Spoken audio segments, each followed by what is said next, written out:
Thank you very much. It's a great honor to be here. Thank you, Bernd Scherer, and your amazing team for the work done to organize this.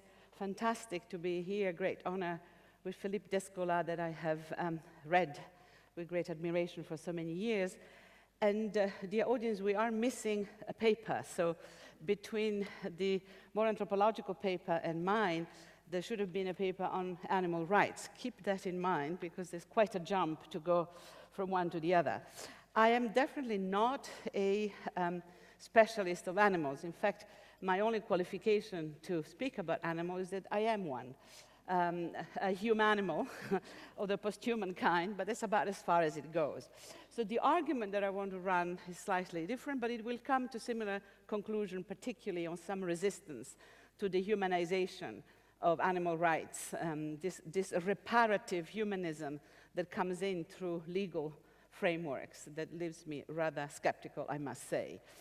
I want to start from what I call the post-human convergence, the convergence between post-humanism and post-anthropocentrism, critiques of man as homo universalis and critiques of anthropos as a dominant, aggressive, exploitative species. This convergence is not an abstract speculation. It is an effect of our historicity. It is an effect of the incredible scientific revolution that we are going through in the life sciences, in the advanced technologies, in stem cell, in nanotechnologies, in robotics, the great drive forward towards living systems, the containers for which are no longer humanoids in our great diversity, but networks, cells, the diffused, distributed modes of being alive. This is an effect of our historicity. It is an effect of our context. It is the result of the brilliance of our science. And our science is not made by green little men who dropped in from Mars. It is made by us. And the universities and temples of knowledge, like the HKV, are at the heart of what is becoming known as cognitive capitalism.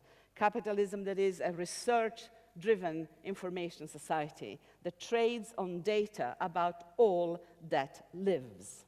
So in saying that there is a displacement of the centrality of anthropos, I could be saying, he's already here,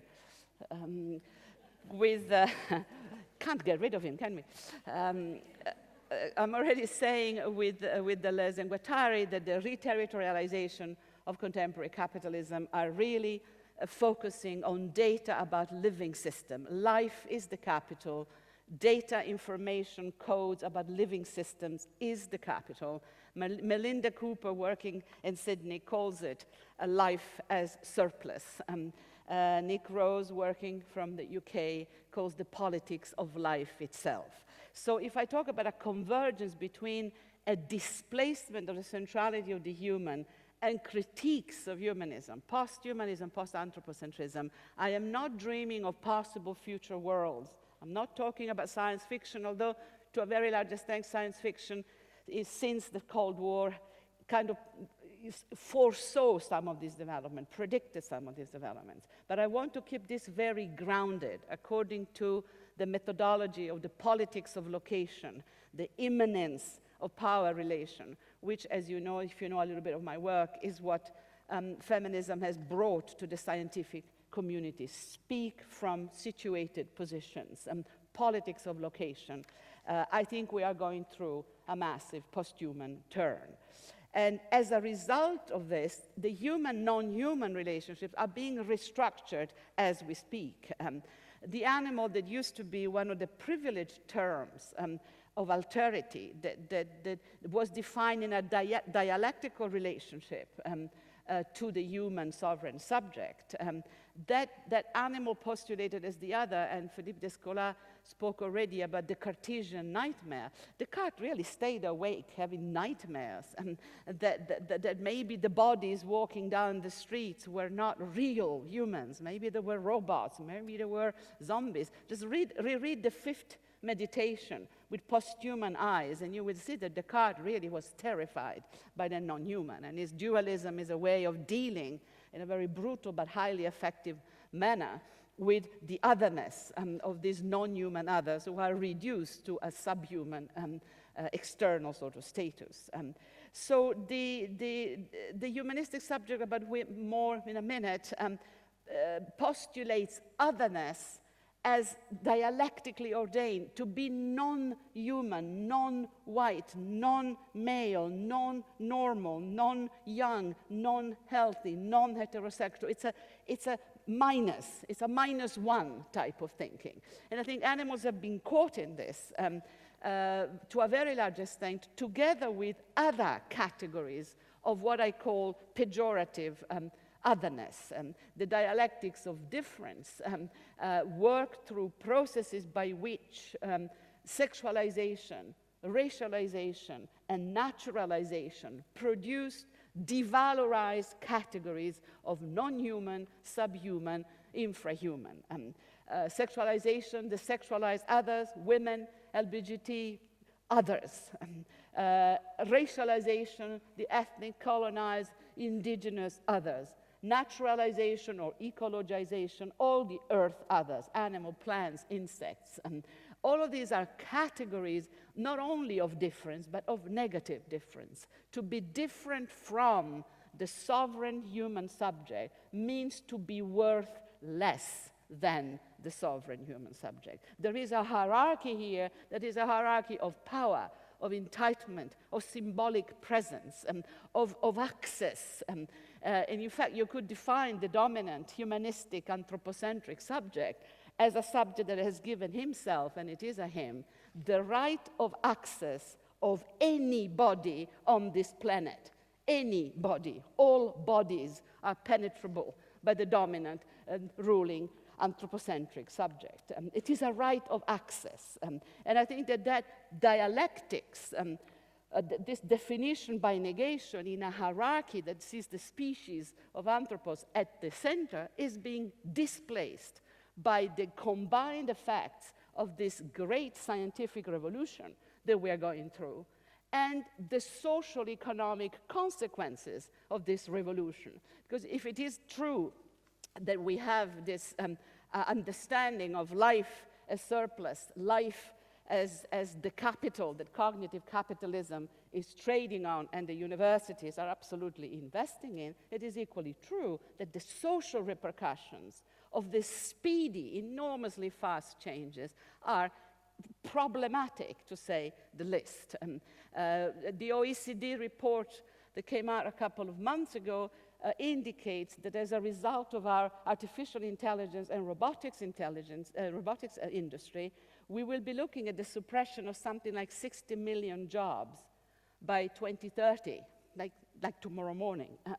60 million jobs in advanced societies. We know what the digital gap is in terms of race, of age, of ability, and the social implications of this enormous technological exchange are devastating and absolutely top of the agenda, not for our governments, but certainly for our scholarly communities. And of course, the Anthropocene, about which more in a minute. Climate change, the suffering, the groaning of the planet under the sustained, the effort to sustain what it costs to carry such a scientific revolution. We are caught between the fourth industrial revolution and the sixth extinction at the same time. And thinking these two things, the fourth industrial revolution and the sixth extinction, at the same time, is a headache, to say the least. You cannot do that within the linear logic that we are taught in the social and the human sciences. And I want to concur completely with Professor Descola's point that the categories that we have inherited, the categories of analysis that we've inherited particularly from social constructivist methods, do not apply to what is going on. And what is going on is not the effect of some external paranoid source, it's us, cognitive capitalism, c'est nous. It's the product of our intelligence, it's the product of our efforts.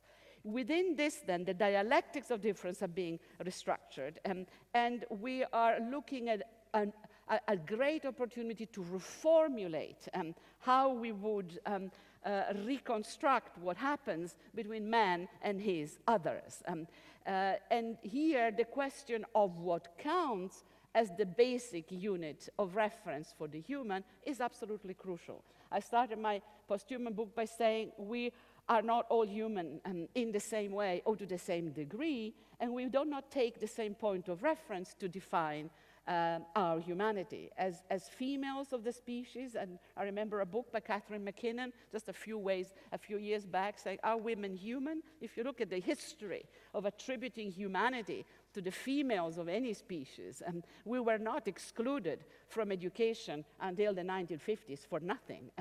The women were excluded from education because we were not supposed to have any intelligence for education. According to Aristotle, we lack the higher levels of the speculative soul. We are human enough to produce human children, but not human enough to actually be trained for theology, for philosophy, for the great endeavors of the human spirit. Virginia Woolf couldn't access university, Simone de Beauvoir couldn't access l'école normale. We were talking about yesterday morning. So the effort to be fully human, indigenous, Black, non-European, the racialized others, how human are they? Let's look at race theory, the work of Gilroy, the work of Césaire, the great Francophone school of post-colonial theory. What is human in a colonized subject? And there's so much criticism of post-humanism coming from post-colonial theory, saying as people we've never been human enough, and how could we possibly become post-human? And we embrace our humanity, something that is still to come. Perfectly strong arguments, although I would have my counter-argument that we are all caught between the fourth industrial revolution and the sixth extinction, and we here is a planetary category. Now, animals, planetary, Earth, others, are primary victims of what T. Grace Atkinson, a great American feminist, in 1974 called the metaphysical cannibalism of the dominant subject. And because cannibalism has come back into the discussion through the work of Philippe Descola and the work of Viveiro de Castro on indigenous epistemology, I wanted to give you this little gem that metaphysical cannibalism in 1974 came in as a feminist critique of this voracious violence that the dominant subject attributed to himself to actually organize differences hierarchically and dialectically. So the posthuman moment of convergence is a great opportunity to undo this, to renegotiate a number of social symbolic relationships by looking at man as simultaneously the representative of a specific species, anthropos, and a kind of standard bearer for the universal, Homo sapiens, Homo universalis. It is really quite a contradiction in terms to even speak of rational animal. But in my discipline and philosophy, this is such a kind of foundational principle that you really touch it at your own risk and peril. And I have studied very much at the Sorbonne. I am a French philosopher by training. I spent my youth not far away from Philippe at Vincennes, following the seminars of Deleuze, of Cixous, of Lyotard. So I have inherited from French philosophy an understanding of life as ontologies and processes, process ontologies of life, or people call it also continental naturalism. And I have learned from Serre, from Deleuze, to look at living system as processes in a non-deterministic manner, vital materialism, and only one meta, intelligent and self-organizing. And you don't have to go to immediately to non-European sources to defend it. You find this absolutely lucidly in the philosophy of Spinoza, particularly if you reread Spinoza with the French school, with Deleuze, with Balibar, with Materon, with the philosophers that since the 1970s have prepared an alternative to Hegelian Marxist dialectics by turning to Spinoza, naturalism, a naturalistic ontology. Only one matter. We are all variations on that theme or as Deleuze would say, we're all modulations of that. Contemporary science, if you say this to the people working on stem cells or genetics, they say, but of course we are. Where have you been for the last 30 years? Under a rock? Only in the humanities and social sciences is the exceptionalism of the human subject as a transcendental consciousness such a foundational principle that it is untouchable. It is the rational animal endowed with language and consciousness. Everything else is other, i.e. worth less than. The convergence that we're going through, which I call the post-human convergence, throws this open. It is a great opportunity to redefine this, and the relationship to what used to be the animal is at the core of it. And let's think for a moment about ways in which this relationship to animals has been structured, always within my disciplines, and then from there how we can rethink otherness outside this hierarchical, dialectical system. There is an intimacy, a familiarity between animals and humans. Anthropology has done and is doing amazing work on this. There's an intimacy that can become quite comical. Deleuze used to say that there are three types of animals: those that you watch televisions with, those that you eat, and those that you're scared of. It's a very good way of describing. And lying on the sofa next to your pet, eating whatever used to be crawling outside your windows, and being entertained by the likes of King Kong, of Jurassic Park dinosaurs, or avatars. This familiarity and estrangement at the same time in this kind of twilight zone where human meets non-human within our highly urbanized, technologized societies. But right of access, hierarchy. Derrida calls it carno-phallo-logocentrism. Yes, darling, I will eat you. Just a question of time. I will consume you. And for Derrida, as for all Derridians, and here I'm thinking of a really strong posthumanist that I admire greatly, Carrie Wolf. For anybody working within a Derridian framework, there is a continuum between the critique of humanism and the critique of anthropocentrism. Anybody working in a more materialist framework with Deleuze and Serre would be a little bit more careful. If you're looking at the genealogies, you can do critiques of humanism and never really encounter species supremacies. I would go even further. In the humanities and social sciences, you're not at all encouraged to think of yourself as a species being. Darwin is really missing from the categories of critical analysis. We have ample Freud, ample Marx, and Nietzsche. We got doses of. Darwin is missing. We do not think of ourselves in the humanities in species terms. And we don't even have the language for it, let alone the mindset. If you're looking at the scholarship, the critiques of anthropocentrism are coming from very different disciplines: anthropology, all of science studies, race theory, ecofeminism, but critiques of humanism are coming from inside the humanities. And maybe the specificity of humanism is that it engenders its own critiques. I'm quoting here Edward Said, that you can criticize humanism in the name of humanism and never touch anthropocentrism. And I think these two strands, the convergence between the two, is what makes our moment particularly interesting, because now we can no longer avoid the confrontation with what used to be the animal others, knowing what we know about our own constitutions, our own genetic makeup, our own evolutionary itineraries. Yes, man, the rational animal, but this rational animal can no longer rely on the animal to define himself by negation. Or as John Mularkey puts it very wittily, we have to stop metaphorizing the animal as the other. The animal is an index of death for Derrida, an index of life for Deleuze, an index of dehumanization for Agamben, and so on and so forth. Even in philosophy, the animal is providing extra services. And that takes me to the second big function, where this intimacy, which is a form of consumption. The second mode of relation is metaphorizations. Animals have spelled out a social grammar of virtues and moral distinctions. They are moral reference for human qualities. We've all read Molière and living. They are metaphorical habits that really wrap up the animals into a human moral kind of dictionary, not a dictionary that Byrne would approve of, I am sure.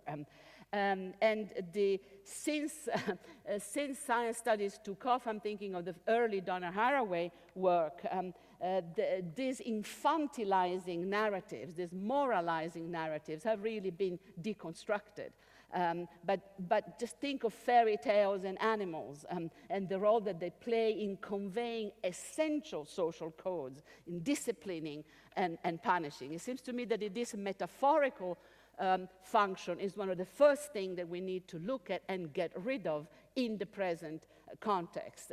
This is no longer a matter of representation. It's a matter of ontologies, of process ontologies, where our own being in the world, parts of territories, coexisting with other non-human animals is really the question of the day. Whether you look at climate change, whether you look at sustainability issues, whether you look at what we are learning about our genetic makeup and how we got to where we are through cooperative, symbiotic systems of cooperation with a multitude of non-human others.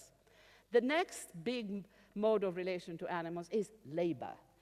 I think if you look at how humans have exploited and continue to exploit animals for labor, from the obvious ones, transportation, food, to cosmetics and fashion, it's really a matter of a zooproletariat that through time has provided and continues to provide labor with their own force, but also through their bodies. We are really consuming their skins, their horns, the wool, their fats.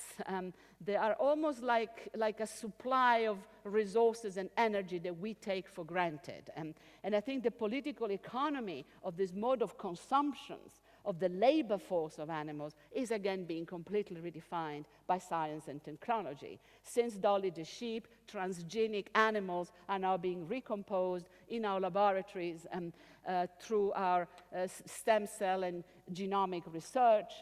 We are creating species that are already programmed to fulfill certain labor functions. I mean, the oncomouse of Donna Haraway, the totemic animal that is created in order to produce spare parts for sick human beings, is the beginning of a new cosmology whereby transgenic animals are actually spare parts for the living. And there are new species that we are bringing into being. Same with the rewilding mechanisms that we're putting back, bringing back extinct species. We tried a couple with disastrous results, if I read the first reports, rewilding, bringing back species that had been extinct through our genomics research. These are massive interventions and that are actually allowing us, in a sense, to fabricate transgenic species in a way that challenges our God-given right to use and abuse the animals of this, the bodies of these others. So for me, a post-anthropocentric moment, a post-human moment, would undo this fake, spurious intimacy, the laziness of the mental habits of metaphorization, and the ruthless labor exploitation, and allow us to look at a new territorialization of our relationships to the multitude of post-animal. Post-animality is one of the terms that we have used in the post-human glossary that we have just produced. If we are post-human, well, they are post-animals. And I think we could then describe the moment that we're going through as at least a challenge of this ideal. The humanist, lily-white, drop-dead gorgeous, perfectly bodied, even the haircut is good, unbelievable, Vitruvian man, as far as I'm concerned, the man of reason, that has simply been, since the Enlightenment, our both individually and culturally, the standard of perfection, of perfectibility. Now, in speaking like this, I hope, I'm very honest about this, you will hear the echoes of my French training. I did study with Foucault. I did study with Deleuze. I did study with Irigaray. I have absorbed heavy doses of anti-humanism in a very productive manner, not in any inhumane or cheap, you don't care for humanity. No, distance, critical distance from this man of reason that claims to be the universal and yet is what there is of more specific in the world. This is a white male European, or as Lucy Irigaray said in 1976 in Speculum of the Other Woman, it's a man, it's a white guy. Okay. The universal, well, depends completely on how huge your ego is and how disembedded your thinking can be. If we are embedded and embodied, if we start from somewhere specific, taking the politics of experience seriously, this is a highly cultural and specific ideal. It's full of great things, it's not all bad, but it has to be brought to accountability. How can we imagine jumping from that to a vision of Homo Universalis that would have totally different reference? And I'm very grateful to Donna Haraway for pointing out this fantastic picture. I mean, can we imagine that the measure of all things is a very different set of premises with a decentering of the species? And, you know, it's funny and it's comical, but if you look at our robotic industry and the people working on artificial intelligence, it is quite obvious that they are cloning the neural system of multiple species other than the human. And our sense of smell, our scent, is practically dead because of pollution, because we don't go hunting, gathering anymore. So it is the scent of dogs that is being used for robotics and for the scanners machines that go into difficult areas to sniff the problem or to sniff diseases or whatever. We can't defeat gravity. We don't have sonar. We don't have radar. So bats and dolphins and insects are coming in, providing essential information for our robotic industry and artificial intelligence. So the again, I'm repeating, the decentering of the centrality of anthropos is a feature of our science, of our technology, and consequently of cognitive capitalism that needs to make quick profits. So if the human body is an obsolete type of machine, well, you know, we go and clone the forces and aptitude of other species.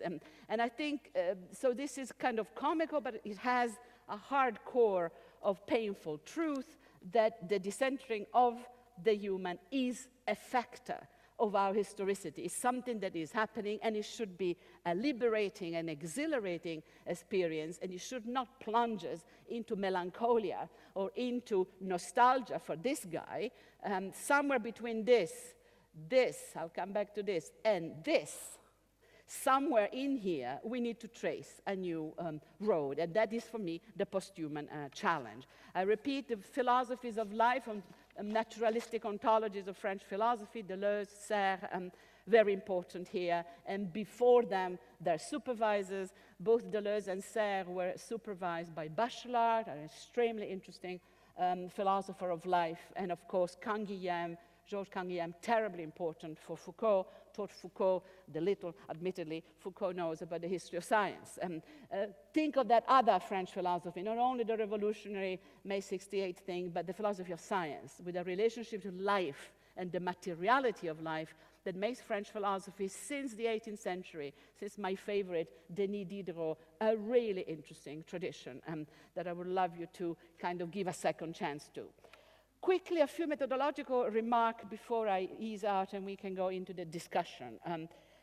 Asking to think in those terms, to make the transition from the comfort of this ideal anthropocentrism to this, is asking a lot. Is asking a great deal because it is asking to take on the change and the pain of this change. And this is particularly difficult, again, for people in the humanities and the social sciences. And my recent work has been about what is human about the humanities. And in the humanities, we are not trained, as I said before, to think of ourselves as species being, nor are we trained to think in terms of species in critical theory. Just run the basic exercise. Go in front of the mirror and recite the mantra of critical theory. I am against capitalism, yes. I am against sexism, yes. I am against heteronormativity, yes. I am against racism, yes. I am against the human species. Oops. Not the same. It would not even occur. Although if you look at our post-human glossary, you will find a serious contingent of abolitionists led by the philosopher Patricia McCormack, who want to abolish the category of the human species altogether. They're called the A-humans, and they want to abolish the category and get on to a world of multi-species. But they are very much a punk, admittedly, minority. For most of us, there is an attachment to anthropos that runs through whatever critical theory, critical practice you may have.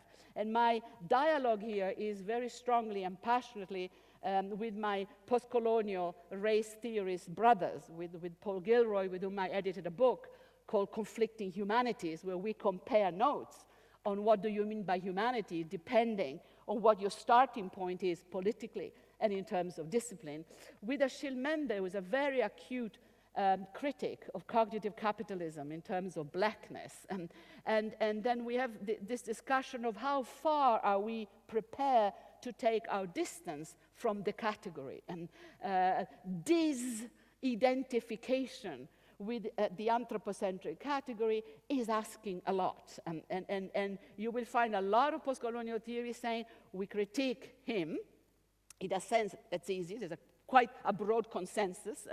But to jump to a worldview like this, knowing that there are animistic and indigenous epistemologies that start from the animal, and Philippe Descola and the work of Vivero de Castro shows the crucial importance of an animal-centered, earth-centered perspective in non-European cosmology and ontologies, knowing that the aboriginal, the indigenous, the animistic are just waiting around the corner, a lot of people are shrinking back. And we're getting a very interesting combination that is an analytical form of post-anthropocentrism, which, however, upholds humanistic principle.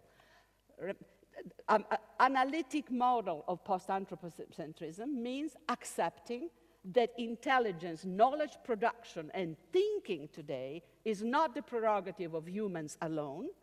It is done by computational networks. It is extended across the animal kingdom, or as Stacey Alamo puts it in her works on trans-species, thinking is the stuff of the world. The container for thinking is not just the human mind, not in the age of algorithms and computational networks. And so we accept this and accept that there is a kind of an extended vision of distributed consciousness. But when it comes to putting values on it, we go back to him. The example that I have of this is the transhumanist. And the temple of transhumanists is nothing less than the University of Oxford, which has created, because it's Oxford, we think big, an Institute for the Future of Humanity. And the Institute for the Future of Humanity is run by an incredibly intelligent, very, very competent person called Nick Bostrom. And the project of Nick Bostrom is to start from distributed consciousness, computational networks, and the speed and efficiencies of algorithmic thinking in order to improve him, to bring the human species to a higher levels of performance. This is called the Human Enhancement Project. The research program is called Super Intelligence. It's Oxford. It has millions in research funding. Anybody looking for a PhD position, go there immediately. Postdocs. It's almost as good as the Anthropocene at HKV, enormously well-funded.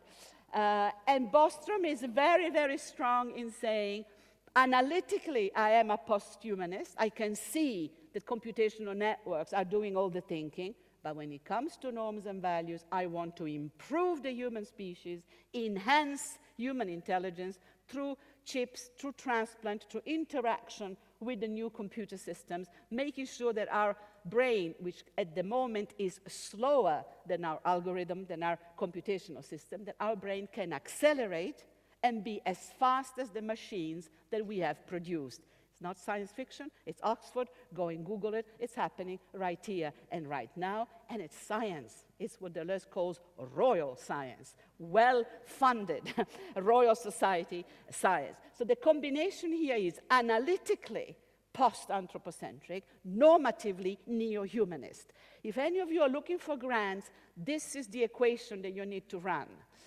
You don't want to be a critical posthumanist like me that says the opposite, says we are analytically post-anthropocentric. So let's be coherent and be posthuman in our ethics as well. We need to take this opportunity to rethink our relationship to otherness, to take it out, disextricated from the universalism, the hierarchies, the dialectics of devalorized difference. Here is a chance of becoming intelligent, of being coherent, of being of here and now. Critical posthumanism, the line that I run, is, I think, a sort of a kind of a love letter to the present.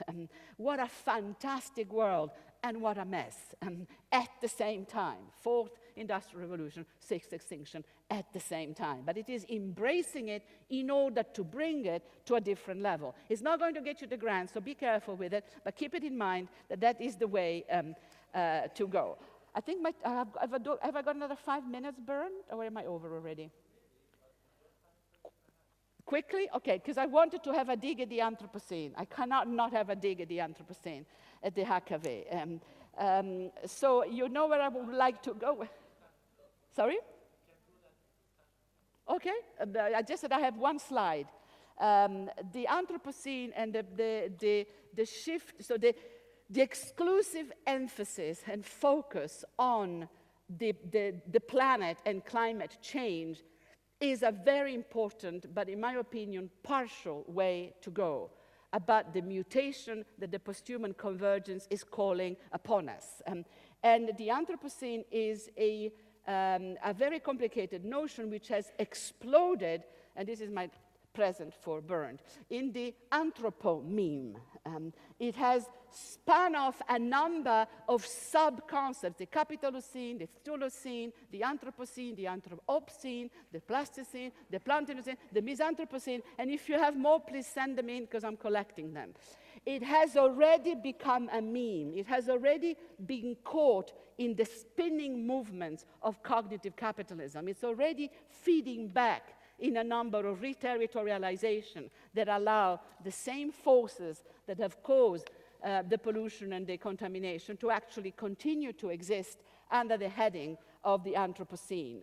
I would prefer to connect the Anthropocene to issues of redefining subjectivity and otherness in the context of a lucid embracing of the condition that we're in, knowing that it is our world, it is our intelligence, it is us, it's not an alien other. And this philosophy is called the philosophy of immanence, and embracing what we have in order to transform it, I think, is a gesture both of love for the world and a little bit a challenge to make the world do better than we've been able to do so far. So animality, post-animality, humanimals, on the path to a mutation that needs to be social and symbolic and not only scientific. I am a pathological optimist. I think we can do it. Thank you.